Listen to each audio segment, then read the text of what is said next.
All right, so we're going to do rule of acquisition number 7. Nature renders judgment. Nature renders judgment. So, what is nature renders judgment? Why is it a significant statement to make?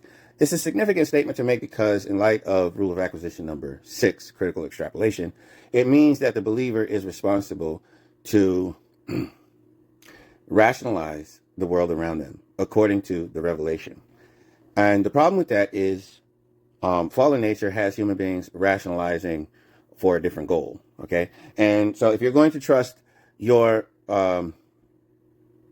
thinking, okay, your quote unquote making sense, your quote unquote rational product, the product of your rationalizing or your making sense of the situation. Okay. You are either in full respect of the mind of God, okay, and or you are in full respect of the mind of your false god. Problem here is people don't liberate themselves from their false god without distinguishing it, and a lot of people don't distinguish what's been driving them, what their false god is, what gets them up in the morning, what they're driving towards, what their false god is, what they worship with their time every day.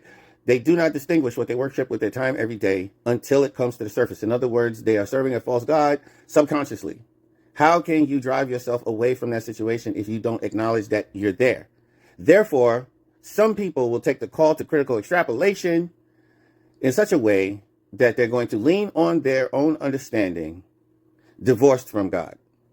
Okay? They will cherry pick the things that God says in order to ultimately serve a false God that they have not distinguished. Maybe I can give you an example. If you say the restoration era is over, and this is gross exaggeration, and then you say, okay, well, I don't need to attend church anymore because the church era is over, right? And you say, okay, well, and then you also say, I don't need to read Father's words anymore. I don't need to resist the urge to smoke and pick up an old bad habit I had before the church. Then what's happening is you're serving some old false god that you used to serve. Okay, and you're using as your excuse the revelation that the church era is over to actually go and serve a false god.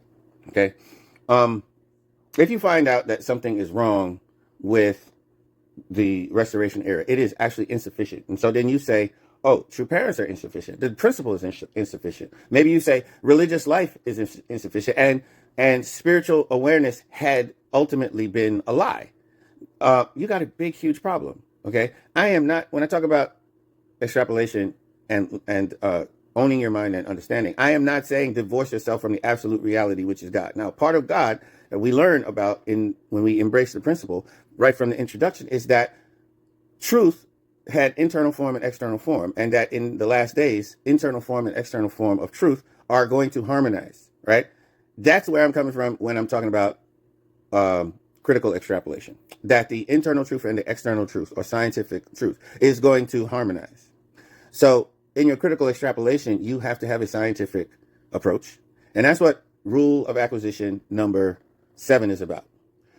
Rule of acquisition number 7 is placed here because I assume there are certain persons who, when they are called to lean on their own understanding or grow their own understanding, will be serving false gods.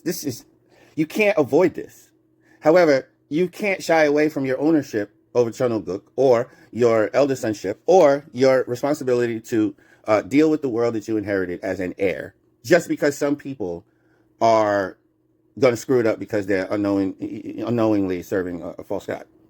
So, rule of acquisition number 7. How does God make allowances for people running around saying, God told me this, God told me that? Nature renders judgment. We have to have a sort of patient attitude and trust that God will add the increase or add a blessing or vindicate a plan of action by adding a blessing or an increase. I'll give you an example. When my wife and I started homeschooling, people said we were going to ruin our kids in this way and that way and this way and that way. However, as time passed, the nature of the situation revealed that our kids didn't have the social weaknesses that people, fearmongers, try to tell us that our kids would be impregnated or suffer from social weaknesses. What really happened in the end was our kids were not impregnated with fascinations for different types of corruption.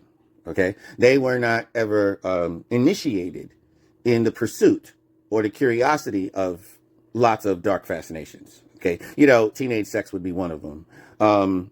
That entire culture that is based on what you look like is largely not plagued my kids. And anybody who has been plagued by kids who are plagued by external preoccupation with external things like this, anybody who is worried for this current generation, seeing what the culture is doing to the kids, the kind of consequences for the kids engaging in the cultural conversation.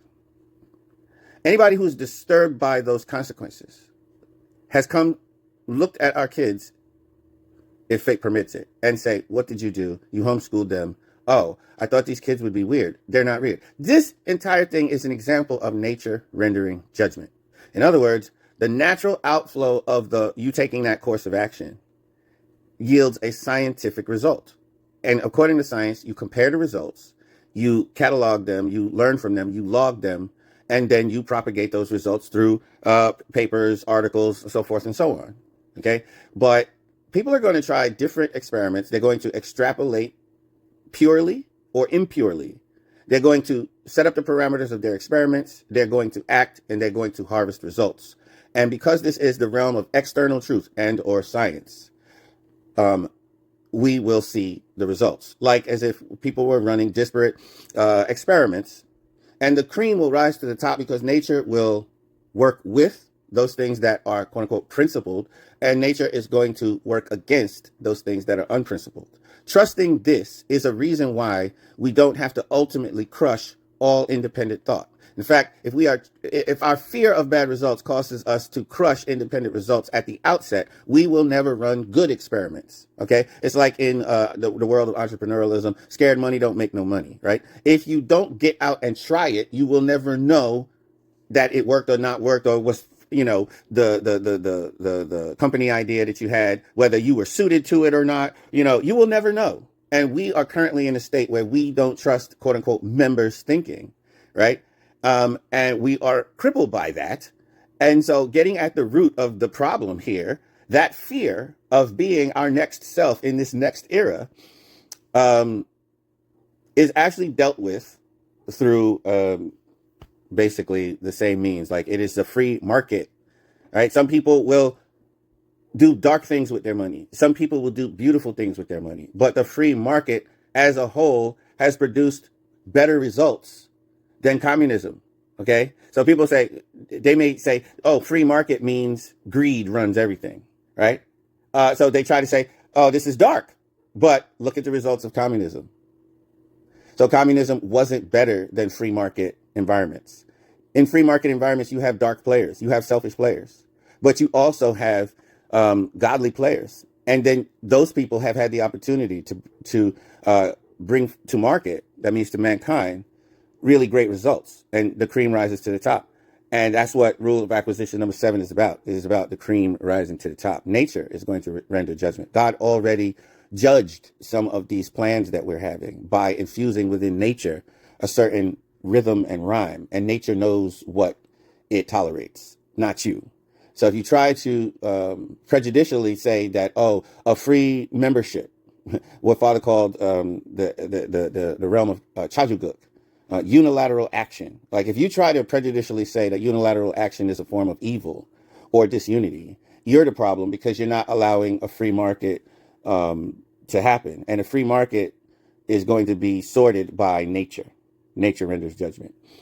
That's what rule of acquisition number 7 is about. If you do not accept that this is the means by which we are going to develop in a settlement age, a practical development, there's no conversation here.